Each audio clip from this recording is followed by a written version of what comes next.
Há pouco tempo, nós expusemos lá em Mateus capítulo 19, versículos de 3 até o 9, sobre a questão do adultério, em que Jesus foi interrogado, e então ele, respondendo àqueles que o interrogaram, ele expôs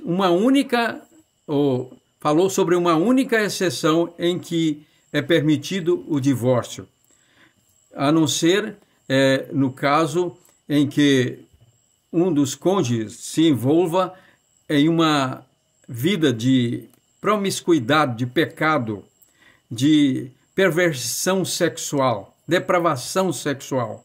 Então, que às vezes é traduzido, como nós já mostramos lá, como sendo adultério, mas na verdade não usa esse termo aí. Usa o termo no grego porneia. Adultério é outro termo. E nesse caso, nós explicamos que cabe então o perdão e a restauração do casamento. Agora, quando o casal, um dos cônjuges se envolve nessa vida de depravação, para proteger o cônjuge fiel das consequências da vida perversa, pecaminosa do infiel, Deus então permite o divórcio. Agora, quero hoje responder uma questão que é bastante recorrente entre nós. Mas se aquela pessoa que é crente, cristão, está na igreja, em comunhão, mas por alguma circunstância, por falta de vigilância e desobediência, divorcia, às vezes porque o cônjuge cometeu um adultério, então não quis perdoar, então divorciou e casou de novo, construiu uma nova relação conjugal. Nesse caso aí, prevalece a palavra do Senhor Jesus. É uma relação de adultério. Quem desviou e casou de novo, fora daquela exceção que Jesus estabeleceu, está numa condição de vida de adultério.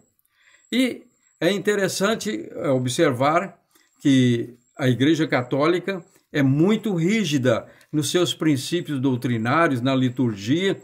Isso aconteceu porque logo após o período apostólico começou então uma certa irregularidade, vamos dizer, bagunça na questão do culto e das celebrações. Aí os concílios, as lideranças passaram a estabelecer uma liturgia que ela estabelece ou permanece e preserva até hoje. E outras igrejas também tradicionais são muito rígidas nessa questão.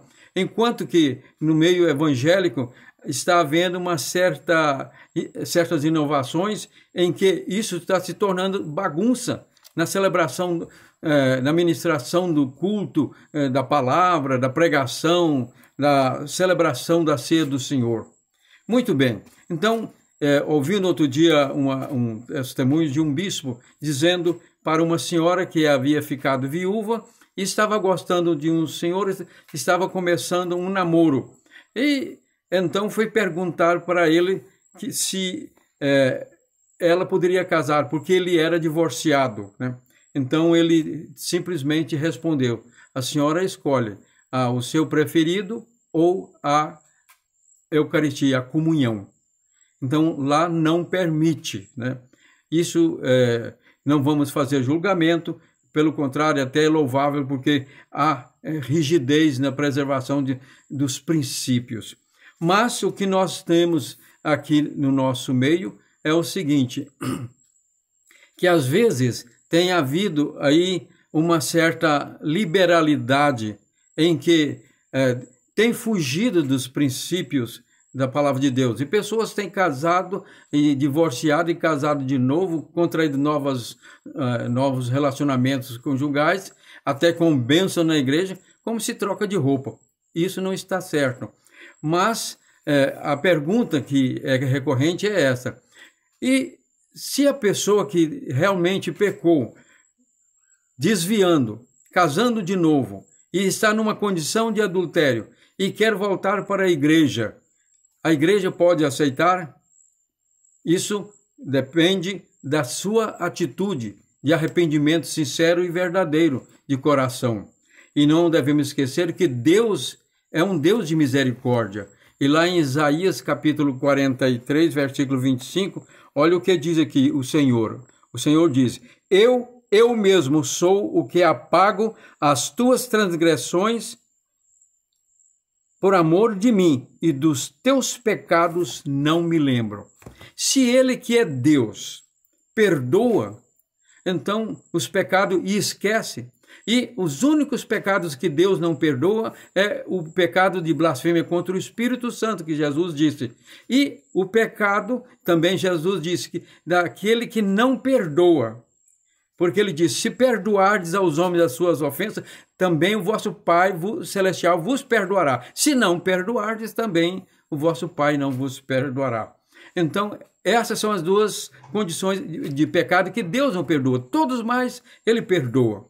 E nós encontramos lá em Provérbios 28, versículo 13, que diz a palavra de Deus assim: aquele que oculta os seus pecados, as suas transgressões, jamais prosperará, mas o que confessa e deixa alcançará misericórdia.